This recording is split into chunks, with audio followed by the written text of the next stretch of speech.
I was standing on top of the world. Man, I could walk in anywhere and buy whatever I wanted, whenever the hell I wanted it. I always kept $30,000 or $40,000 sitting completely untouched in my bank account. But do you want to know the absolute truth? Do you know how many times during that exact peak that I wanted to end my own life? Because the downward spiral is brutal. I went from owning 2 beautiful residential homes and a prime piece of acreage in Arkansas to possessing absolutely nothing. Everything in my life was going completely right.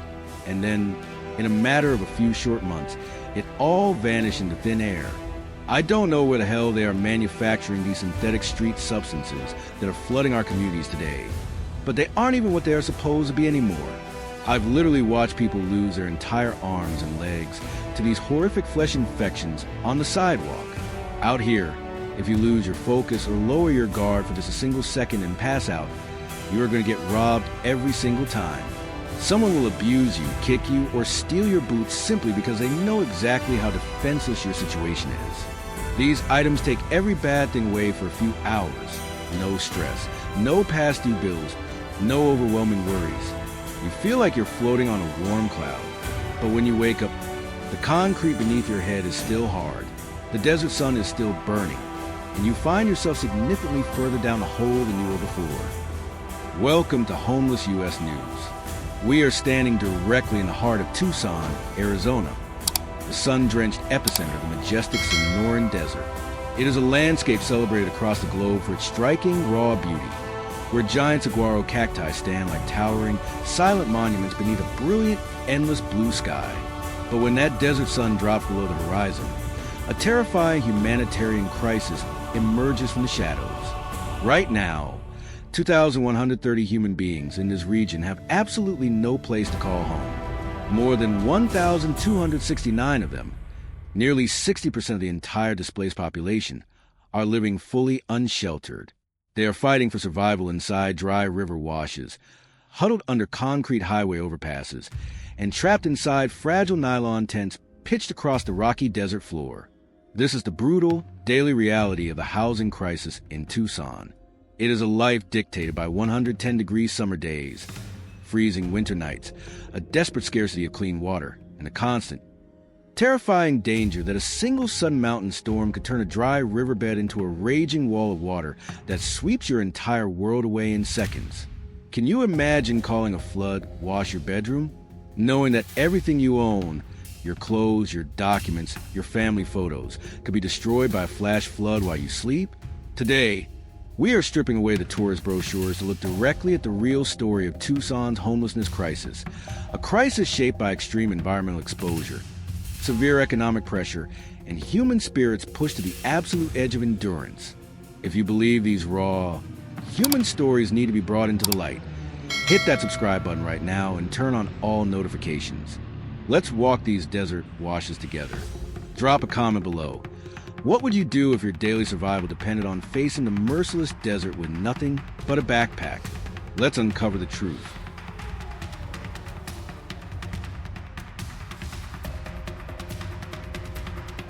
Part 1.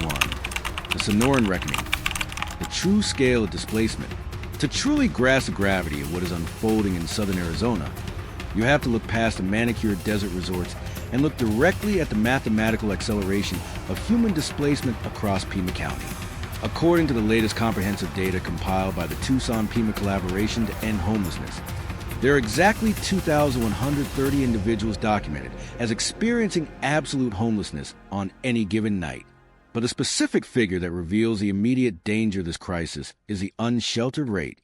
Exactly 1,269 human beings are living fully unsheltered, meaning their only refuge is an environment completely unfit for human life. While local politicians frequently highlight a modest 4% reduction in overall numbers due to expanded city funding, the reality on the ground remains incredibly severe. This crisis is not a static statistic. It is a fluid, daily emergency that reshapes the lives of thousands of our neighbors. These are not transients passing through the state. The vast majority are longtime locals, veterans, parents, and working-class citizens who were simply chewed up and spit out by an unforgiving economic landscape. They spend their days in a state of constant, exhausting movement, migrating across the city's grid to find a drop of clean water, a public facility to maintain their hygiene, or a functional electrical outlet to charge a phone so they can stay connected to social workers or housing wait lists. The contrast between the normal rhythm of the city and the reality of the streets is deeply painful to witness. As the afternoon sun begins to set, thousands of Tucson residents finish their shifts, drive home through the traffic, and gather around kitchen tables with their families. But on the exact same blocks, separated by just a few feet of asphalt, the unsheltered population is preparing for a night of extreme vulnerability. They are rolling out thin sleeping bags on the hard dirt of the Relito River wash or tucking themselves behind commercial dumpsters downtown. This total disconnection from the social fabric causes a deep psychological erosion. You lose your housing first, but then you slowly lose your independence, your security, and your sense of belonging to the human family. It is a sobering reminder of how thin the line between a stable life and total destitution can be in America today.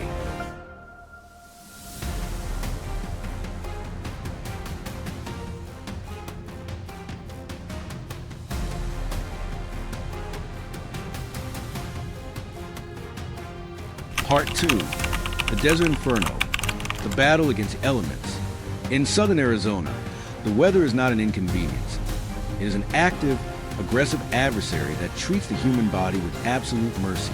The Sonoran Desert creates a condition of daily survival that is uniquely brutal for anyone forced to exist without climate control. Tucson regularly endures more than 70 days each year where the temperature climbs past 100 degrees Fahrenheit, with intense summer stretches where the air burns at 110 degrees or higher.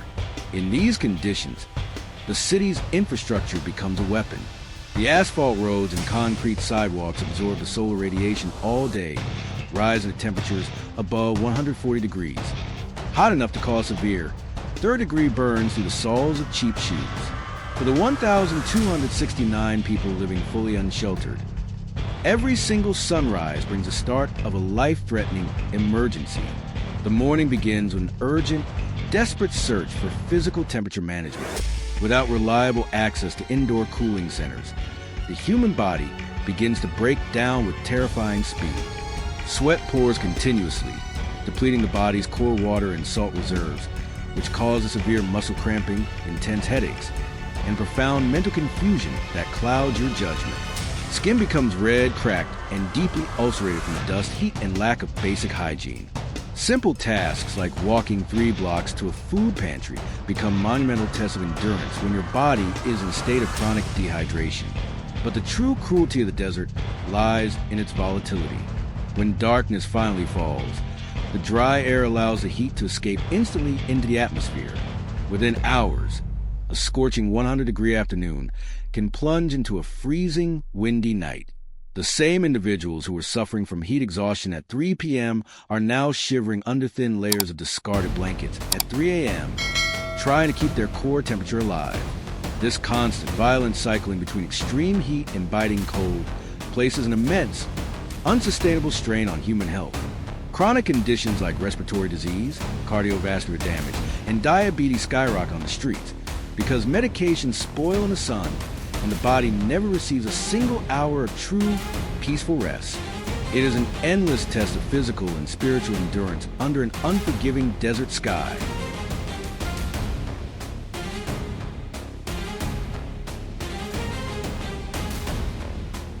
Part 3, the affordability wall, the economics of displacement.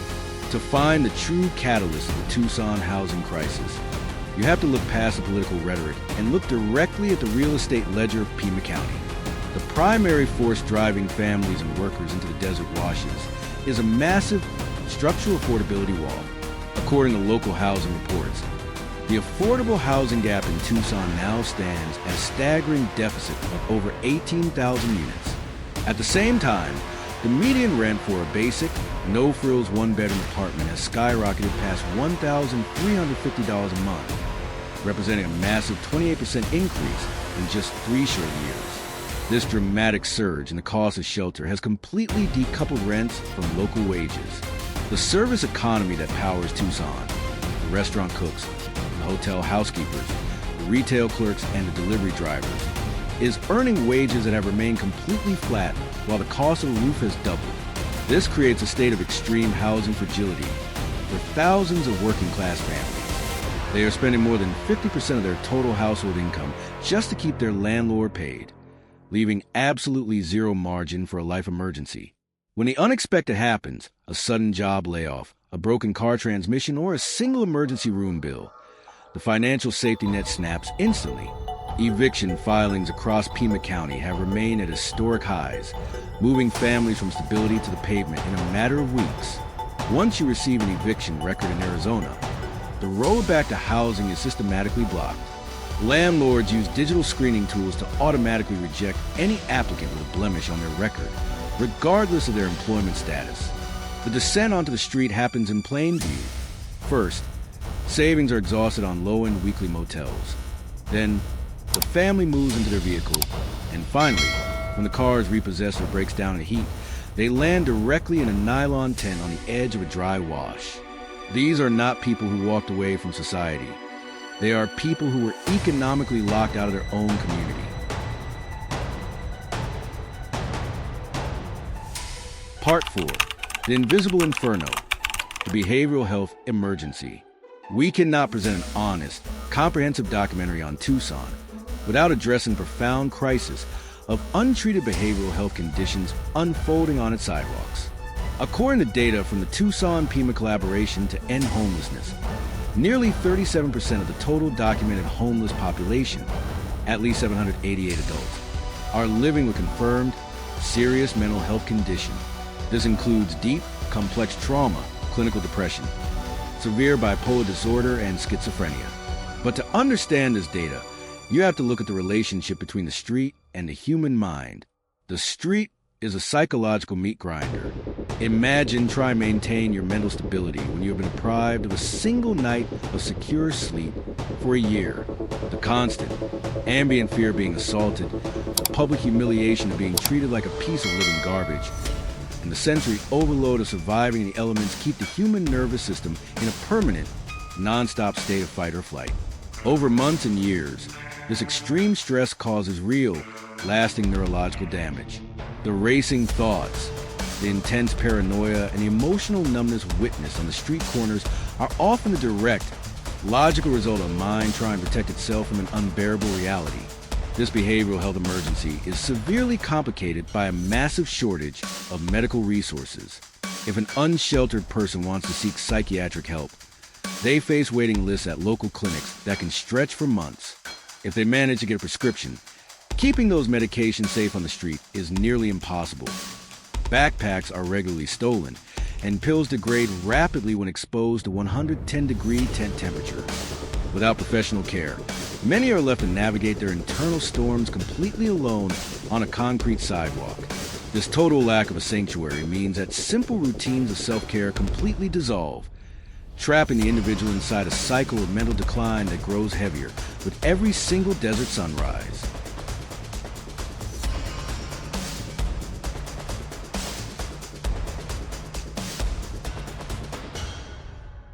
Part 5. The Urban Fault Lines, Tensions in Public Space. As the unsheltered population grows in visibility and density, it creates powerful urban fault lines that run directly through Tucson's public spaces. Sidewalks, commercial corridors, and historic downtown plazas have become sites of constant, silent friction between property owners, neighborhood residents, and individuals who have absolutely nowhere else to exist.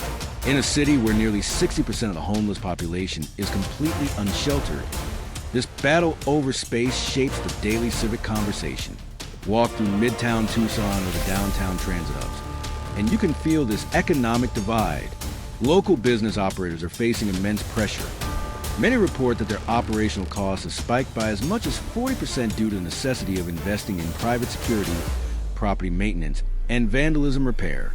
Small shops and restaurants describe a noticeable decline in foot traffic as customers choose to avoid blocks where encampments are highly visible. There's a real, tangible economic strain that merchants carry in an already competitive market. But for the person sitting on the piece of cardboard outside those shops, that concrete is not a business location. It is their only refuge. They feel the heavy weight of the judgment every second. They watch the avoided eye contact, the hurried pace of strangers, and the way conversations suddenly stop when they walk past. To be treated like a hazard in the city where you grew up is a profound form of emotional violence. They watch families laugh through restaurant windows, knowing they don't have a single private corner to wash their face. This friction cannot be solved by simply using law enforcement to push tents from one block to another. Displacement doesn't cure poverty. It only moves the suffering to a different sidewalk, deepening the isolation and tearing down whatever fragments of trust these vulnerable individuals have left in humanity.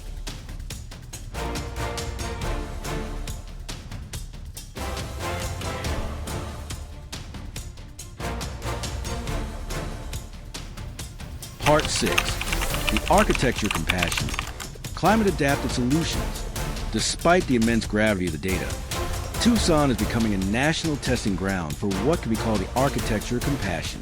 Local advocates and service providers have realized that traditional housing models must be radically adapted to meet the distinct, lethal challenges of a desert environment. They are moving away from short-term emergency shelters and investing in permanent, climate-resilient systems. Over the past 18 months, Tucson's expanded Housing First initiatives have successfully moved 480 high-risk individuals entirely off the concrete and into permanent, supportive apartments. But the most innovative responses are the city's new climate-adapted tiny home villages. Tucson has deployed 32 specialized tiny home units engineered specifically to withstand extreme desert weather, featuring heavy insulation and high-efficiency cooling systems. Alongside these structures, the community has built 28 shaded community rest oases equipped with active misting systems and permanent hydration stations, providing a literal lifeline during the triple-digit summer months. The transformation that occurs when a person transitions into one of these spaces is profound. When you hand a tunnel resident or a wash dweller a key to a room with a lock, their body finally leaves survival mode. For the first time in years, their brain stops panicking about immediate safety. They can take a private shower, store their medical prescriptions in a refrigerator, and sleep through the night without listening for footsteps. This foundation of absolute safety is where true rehabilitation begins. With a secure base, individuals can plug into job training partnerships, mental health counseling, and rental assistance programs, slowly rebuilding the goals and routines that hardship had worn away. These programs prove that homelessness is not an inevitable social defect. It is a structural challenge that can be overcome when a community matches its financial resources with practical, human-centered engineering. Part 7. The Landscape of Separation. Paradoxes of Growth. The socioeconomic divide in Tucson isn't just about the lines on eviction notice. It is written directly into the geography of the landscape. In the historic centers of the city, luxury student accommodations and trendy cafes spring up almost overnight, catering to an influx of capital. Meanwhile, along the dried-out pathways of the Santa Cruz Riverbed, a completely separate society has formed out of absolute necessity. This is an environment where money loses its utility and survival is traded in structural components: tarp ties, clean water bottles, and thick blankets. The local business community is stuck in a painful paradox. They're trying to recover from years of economic shifting, yet they are finding that a significant portion of their daily revenue is being redirected toward defensive measures: fencing, lighting, and specialized cleanups.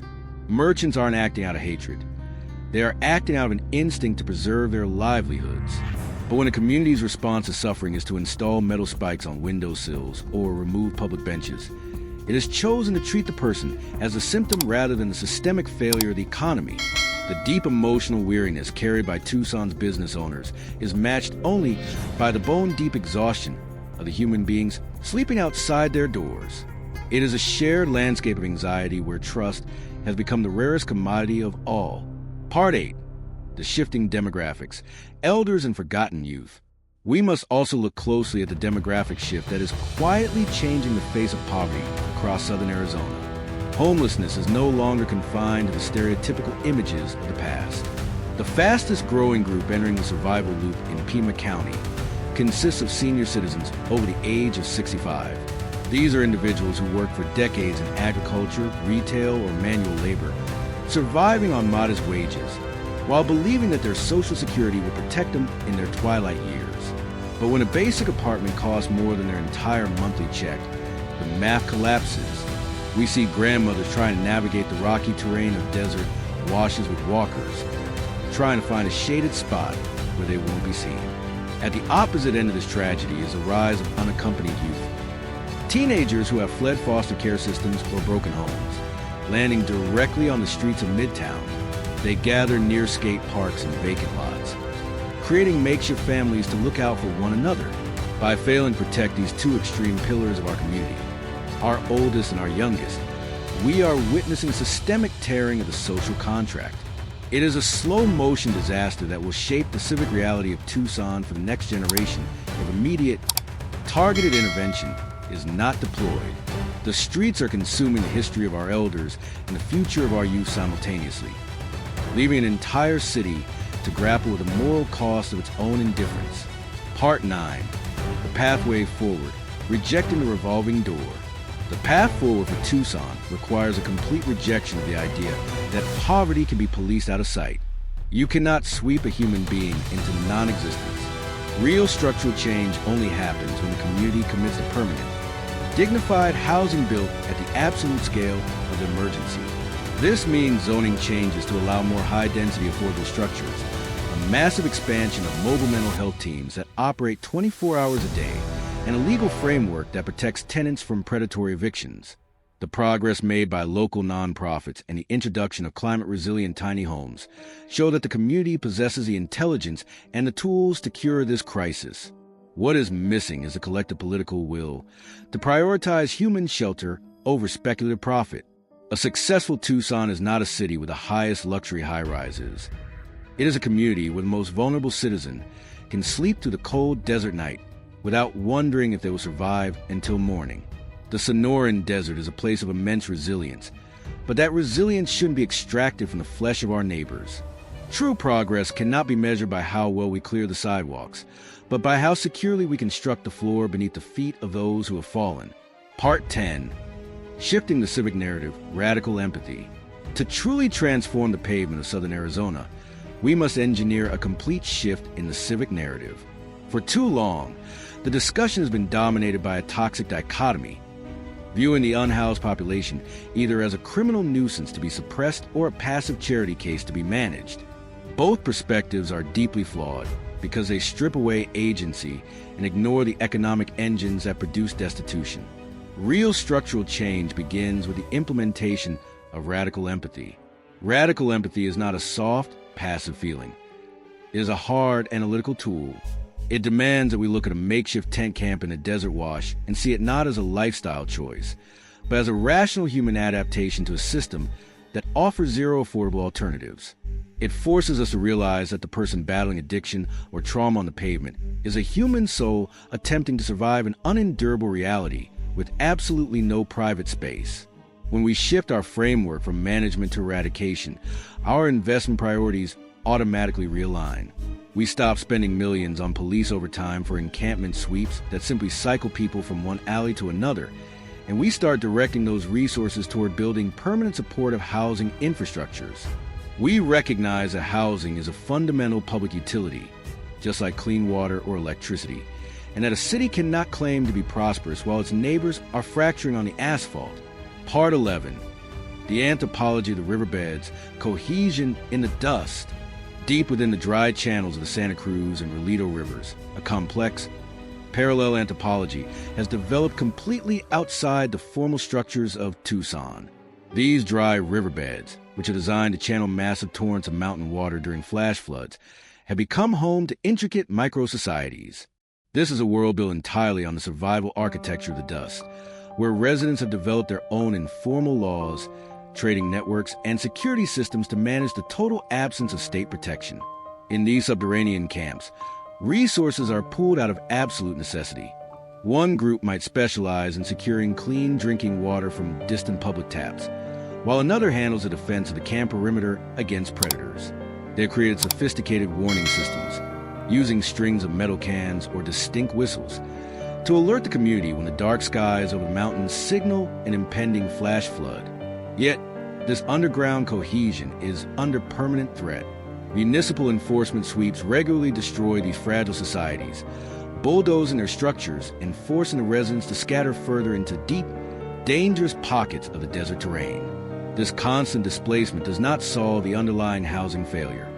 It simply shatters the informal safety nets that kept these individuals alive, leaving them more isolated, more vulnerable, and more distrustful of the world above. Part 22. The crushing logistics of poverty. The cost of the sidewalk. It is incredibly expensive and logistically brutal to be absolutely broke on the streets of Tucson. The general public often operates under the false assumption that survival outdoors is free, but the economic math of the pavement tells a completely different story. When you do not possess a refrigerator, a stove, a mailbox, or a door with a key, the basic cost of keeping your physical form alive completely skyrockets. Every single logistical necessity becomes a high-cost daily transaction. Without a kitchen, you cannot purchase cheap bulk groceries. You are forced to buy expensive, single-serving prepared foods from convenience stores, consuming your micro-budget within days. Without a washing machine, keeping your clothes clean enough to pass a job interview requires spending your last remaining dollars at commercial laundromats. If you manage to secure important legal documents or a cell phone to stay in touch with housing navigators, you must pay for a private storage locker or risk having them stolen while you sleep in the open air. The constant physical movement required to avoid trespassing charges means that footwear destroys itself within months, forcing you to walk on raw, blistered feet. This is the crushing math of the sidewalk, a predatory cycle where the simple state of lacking an address extracts a massive financial and physical tax on human survival, making exit from the loop nearly impossible without intervention. Part 13. The clinical decay, environmental medicine on the street. The physical deterioration of the human form on the sidewalks of Tucson is a stark public health emergency that unfolds in slow motion every single day. The combination of intense solar radiation, constant ambient dust, chronic sleep deprivation, and a complete lack of basic sanitation spaces creates a distinct form of environmental medicine on the street, one defined by rapid clinical decay and chronic, untreated trauma. Minor physical injuries that would be easily managed in a normal household turn into life-threatening emergencies on the pavement. A small blister from walking miles and ill-fitting shoes quickly becomes infected by the toxic street dust, transforming into a deep, non-healing ulceration because the individual has no place to wash the wound with clean water or apply sterile bandages. Chronic diseases like cardiovascular hypertension, asthma, and kidney failure accelerate at a terrifying rate under the constant stress of exposure. Furthermore, psychiatric and medical prescriptions degrade and lose their potency within days when stored inside nylon tents that reach internal temperatures of 120 degrees during the summer peak. The body is kept in a permanent state of physiological exhaustion, destroying the immune system until the common flu can become a fatal event. We are witnessing a systemic medical collapse on our sidewalks, proving that true healthcare cannot exist without the stabilizing foundation of a clean, climate-controlled room. Part 14. The Veterans Roof, the War After the Service. A deeply disturbing element of the Tucson crisis is the persistent presence of military veterans surviving within the desert washes. Pima County is home to a significant population of individuals who once wore the uniform of the United States, who stood on the lines for national security, only to return to a society that failed to build a functional safety net beneath their feet when they hit hard times. For these individuals, the architecture of the desert wash feels uncomfortably familiar. The hypervigilance, the temporary encampments, and the constant state of survival mirror the environments they face during their deployments. But this familiarity is a tragic symptom of complex, untreated post-traumatic stress disorder and institutional abandonment. They are fighting the memories of past wars while simultaneously fighting the heat and the hunger of the sidewalk. Traditional shelter environments often prove completely unviable for these veterans. The noise, the crowds, and the chaotic atmosphere can trigger severe psychological flashbacks, forcing them to retreat deep into the isolation of the desert terrain just to find a shred of mental calm. When a nation can allocate billions for defense but cannot construct a dignified roof for the individuals who fought its battles, it has broken its most sacred social contract. The veterans' tent in the desert is a living monument to institutional neglect. Part 15. The Radical Rehabilitation. Comprehensive Reconstruction. The path toward permanent eradication of the homelessness crisis in southern Arizona requires a complete transition from short-term emergency mitigation to radical rehabilitation. We must recognize that simply placing a highly traumatized, long-term unsheltered person into an empty apartment and walking away is a strategy built for failure.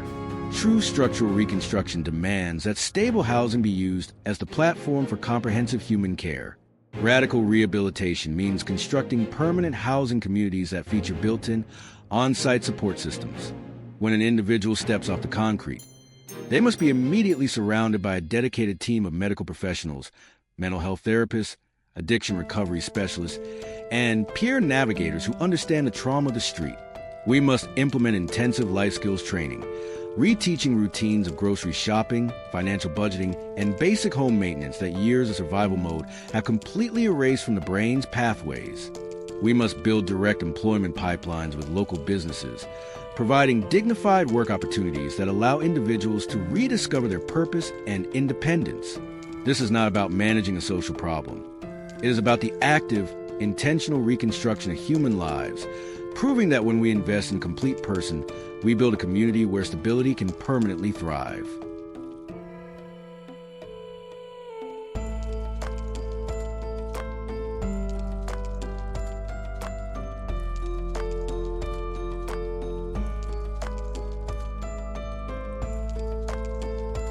Outro, The Light and the Shadows, Final Thoughts on Tucson.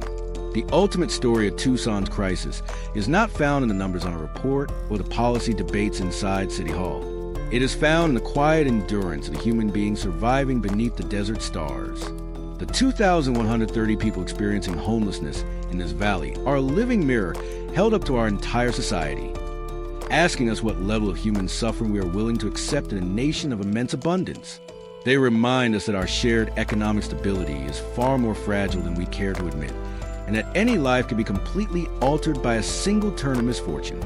Thank you from the bottom of our hearts for staying with us until the very final second of this extensive documentary on homeless U.S. news. In an era where human attention is fragmented into brief seconds, your decision to sit with this heavy, unfiltered truth from the first sentence to the final word carries real human significance. You are no longer just a passive viewer. You are a witness to the reality of your neighbors.